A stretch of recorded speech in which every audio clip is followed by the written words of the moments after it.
Eh bien salut à toutes, salut à tous, j'espère que vous allez bien. On se retrouve une nouvelle fois dans ma cuisine pour parler de DaVinci Resolve. Et aujourd'hui, donc on va parler de performance. En fait, ce tuto est un rafraîchissement d'un précédent tuto que j'ai fait il y a quelques temps qui parle des médias optimisés, des proxys, des rendus, etc. etc. Donc on va voir tout de suite en fait comment gagner en performance dans DaVinci Resolve. Alors ce qu'il faut savoir en fait, c'est que lorsque vous tournez une vidéo avec un appareil photo, l'appareil photo va sortir en fait un fichier qui va être compressé, qui va être optimisé. Donc ça va permettre de gagner de la place sur votre carte mémoire, mais le problème c'est que lorsque vous allez rajouter vos rushs en fait dans DaVinci Resolve, eh bien DaVinci Resolve va devoir décoder en fait votre vidéo, et lorsque vous allez faire votre montage, eh bien vous risquez en fait d'avoir des pertes de performance. Donc vous allez avoir une image qui saccade, et ça peut arriver donc sur des configurations qui sont un petit peu légères pour DaVinci Resolve. Donc du coup, pour éviter de perdre en performance et d'avoir des saccades et de pouvoir en fait monter dans de bonnes conditions, on va générer des fichiers proxy. Alors à l'époque, on parlait dans DaVinci Resolve de médias optimisés. Aujourd'hui, on peut générer des médias proxy directement dans DaVinci, mais vous avez également certaines caméras qui permettent de générer deux fichiers, donc un fichier master, donc le fichier principal, et également un fichier proxy qui va vous permettre en fait de simplifier, plutôt de gagner en performance lors de la phase de montage. Donc là on se retrouve dans DaVinci Resolve, je suis donc dans le Media Pool, dans la bibliothèque de médias. J'ai donc le même clip que la dernière fois, qui est un clip de drone qui vient du site pexels.com. Je vais pas vous refaire la pub du site, c'est tout à fait gratuit, les vidéos et les photos sont libres de droit, il faut juste citer l'auteur. Donc l'auteur de cette vidéo sera évidemment cité en description de ce tuto. Donc tout d'abord, avant de lancer la création de médias optimisés ou de médias proxy, ou encore travailler avec les rendus, il faut paramétrer en fait le format et la résolution des fichiers que l'on va créer. Donc on va tout d'abord aller en bas à droite, donc sur les paramètres du projet, et là on va travailler par exemple sur le format des médias optimisés. Donc avant de se lancer dans les réglages, on va juste parler de la différence entre un média optimisé et un média proxy. En fait, dans le fond, ça a exactement la même fonction. Le seul truc, c'est que les médias optimisés sont créés dans un format qui est propriétaire à DaVinci Resolve, et quand vous aurez terminé votre montage, eh bien il faudra les supprimer manuellement. Avant, on avait une option qui nous permettait en fait de supprimer automatiquement les médias optimisés. Aujourd'hui, il faut directement aller dans le dossier dans lequel ils ont été archivés, et il faut les supprimer manuellement. Les médias proxy, quant à eux, en fait, sont des fichiers qui pourront être lus par exemple par une autre machine. Si vous avez une personne par exemple qui fait de l'étalonnage sur DaVinci Resolve et une autre personne qui fait le montage par exemple sur Final Cut, eh bien avec les fichiers proxy, eh bien vous allez pouvoir vous échanger les fichiers entre vous. Alors qu'avec les médias optimisés, eh bien comme ils sont propriétaires à DaVinci Resolve, eh bien vous pourrez les utiliser uniquement que sur des machines qui sont équipées de DaVinci Resolve. Donc à l'époque, je conseillais les médias optimisés parce qu'on n'avait pas encore, je crois, les médias proxy.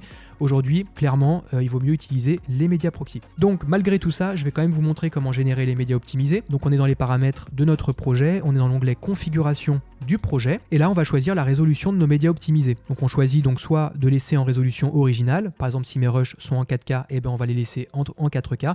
Si ils sont en 1080, eh bien on va rester sur du 1080, etc., etc. Donc si on veut vraiment gagner en performance, ce qu'on va faire, eh bien on va par exemple mettre demi ou encore quart, donc un quart de résolution si vraiment vous avez une machine qui commence à dater. Nous on va mettre demi. Ensuite on va choisir le format du média optimisé. Si vraiment on a une machine qui est peu performante, on va utiliser le DNX HR LB. Si on a une machine qui est un peu plus performante, on peut aller sur du DNX HR HQ. Voilà, et puis sinon, si on est entre les deux, eh bien on choisit le DNX HR SQ. Honnêtement, voilà, ça c'est une question juste de performance au niveau de votre machine. Donc nous, on va partir du principe que vous avez une machine qui commence à dater un petit peu. Donc on va choisir le DNX HR LB.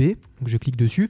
Une fois que j'ai paramétré mes médias optimisés, eh bien je clique sur enregistrer. Et pour générer mon média optimisé, je fais un clic droit sur mon clip, ou sur tous mes clips. Si j'ai plusieurs clips, je sélectionne tous mes clips et je clique sur générer un média optimisé. Une fois que vous aurez généré vos médias optimisés, eh bien vous irez donc dans l'onglet montage pour faire votre montage, et là, très important, eh bien vous allez vous assurer qu'au niveau des paramètres de lecture, vous ayez bien donc utilisé les médias optimisés si disponibles qui soient cochés. Voilà, donc en l'occurrence, j'ai rien dans ma timeline, je vais rajouter juste le clip qui est ici. Donc évidemment, on va pas générer les médias optimisés, c'était juste pour vous montrer la procédure. On va faire la même chose donc pour les médias proxy. Si je veux créer des proxys, je retourne donc au niveau de ma bibliothèque de médias, je vais aller en bas à droite sur les paramètres de mon projet, et comme pour les médias optimisés, eh bien je vais choisir les différentes options, en l'occurrence donc la résolution et le format. Donc au niveau de la résolution, là je vais mettre demi, donc c'est très bien, et au niveau du format, eh bien par exemple je vais choisir le DNxHR SQ, parce que je pars du principe que ma machine est assez performante pour pouvoir lire ce format. Je clique ensuite sur enregistrer et comme tout à l'heure, pour générer mon média proxy ou mes médias proxy si j'ai plusieurs clips, eh bien je vais sélectionner mon clip ou mes clips, je vais faire un clic droit et je clique ensuite sur générer un média proxy. Comme tout à l'heure, quand vous irez dans l'onglet montage,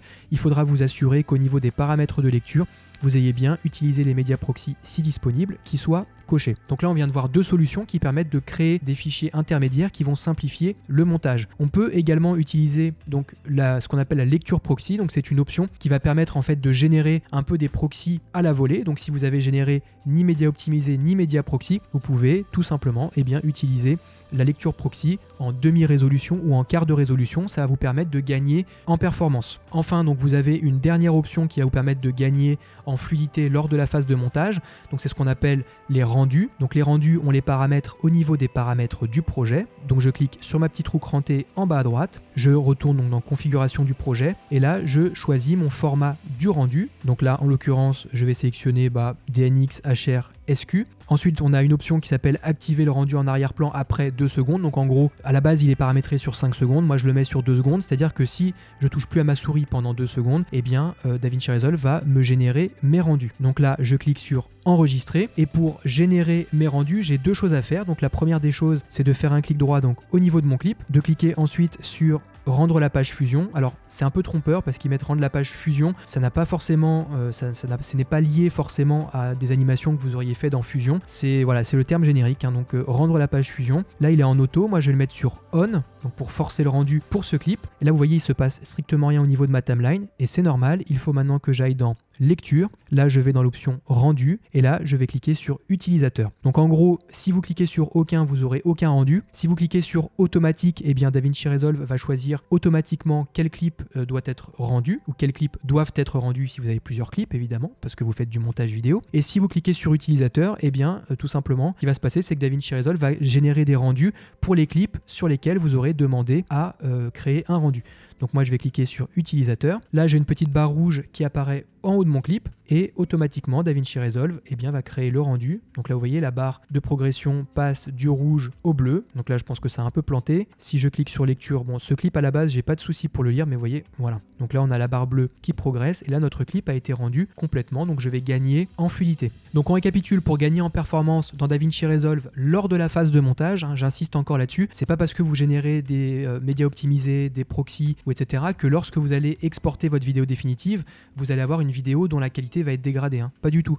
Ces options s'appliquent uniquement pendant la phase de montage. Ça permet de simplifier, de fluidifier la phase de montage. Donc je vais récapituler. Donc on a les médias optimisés. Donc les médias optimisés génèrent des médias qui sont propriétaires à DaVinci Resolve. Ça marche très bien. Néanmoins, il faut penser à la fin du montage à supprimer manuellement les médias optimisés lorsqu'on a terminé de travailler donc sur notre projet. On peut ensuite créer donc des fichiers proxy et ça donc c'est ce que je recommande. C'est la même chose que les médias optimisés sauf que c'est un format qui n'est pas propriétaire à DaVinci Resolve. Donc si vous travaillez en équipe, eh bien vous pourrez vous échanger les fichiers proxy. Donc c'est très bien. Ensuite, vous avez donc une troisième possibilité qui est générer des rendus. Donc on se rappelle, hein, on fait un clic droit sur le clip sur lequel on veut générer un rendu. On va ensuite dans rendre la page fusion, on clique sur on, ensuite on va dans lecture, on clique sur rendu et on clique sur utilisateur ou alors automatique si on veut laisser DaVinci Resolve faire le travail tout seul. Et enfin la dernière option c'est générer en fait des proxys à la volée. Donc on se rappelle, on va sur lecture, on va ensuite sur lecture proxy et on choisit donc soit demi-résolution ou soit quart de résolution. Et bien voilà les amis, cette vidéo est maintenant terminée. Vous allez pouvoir monter en toute fluidité sur DaVinci Resolve.